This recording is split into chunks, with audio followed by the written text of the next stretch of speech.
तो आ चुके हैं हम लोग बोर्ड पे। अब समझेंगे हम लोग अलजेब्रा के बहुत सारे टाइप्स है जो मैंने आपके सामने रखा है, और जितने भी हम लोग जो फॉर्मूला पढ़ते हैं ना वो किस किस विभाग में आता है, यानी कौन कौन से टाइप्स है उसके अंदर में आता है, मैं आपको अभी बताऊंगा। पहले चलते हैं, जो पहला जो है वो फैक्टरिंग फॉर्मूला है। क्या है?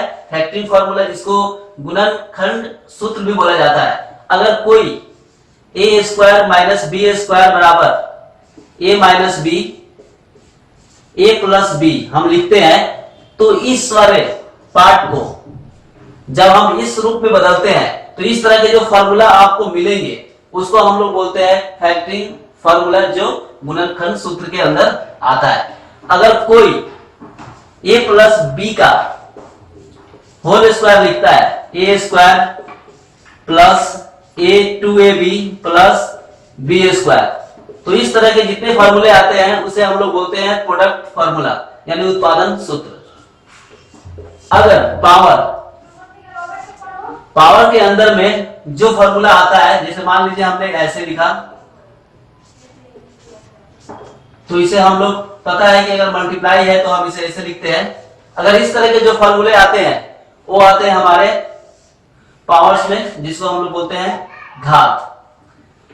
अगर इस तरह के कोई फॉर्मूला आपके सामने आता है, तो इस तरह के जो फॉर्मूले आते हैं वो आते हैं हमारे मूल के अंदर, जिसको हम लोग बोलते हैं रूट्स।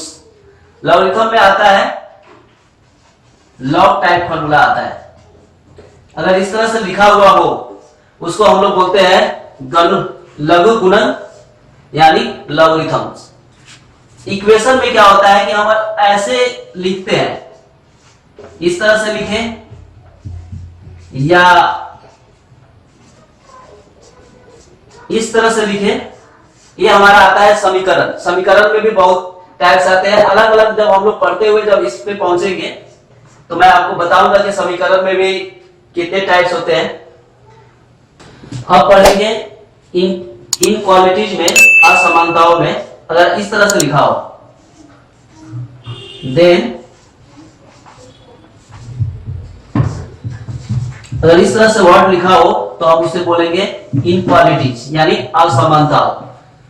और दूसरा आता है कंपाउंड इंटरेस्ट, जिसे चक्रवृद्धि ब्याज बोला जाता है। बहुत आदमी को नहीं पता है ये कि अलजेब्रा के अंदर भी चक्रवृद्धि ब्याज को रखा गया है, जिसको हम लोग कंपाउंड इंटरेस्ट फॉर्मूला बोलते हैं, जैसे हम लोग पहले लिखते थे। अगर मान लो इस तरह से बहुत सारे आदमी पढ़ रखा है,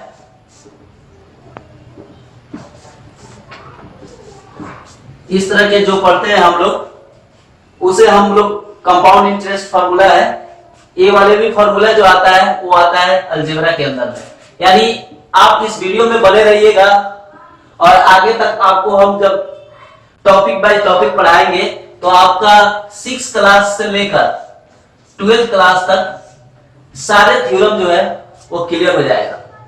और आपको जो भी चैप्टर मिलता है बनाने के लिए अलजेब्रा से रिलेटिव, कोई भी आप एग्जाम्पल शुरू करेंगे या एक्सरसाइज शुरू करेंगे तो आपको देखते ही पता चल जाएगा कि ये कौन से टाइप्स के अंदर में आता है, और उसे हम आसानी से कर सकते हैं।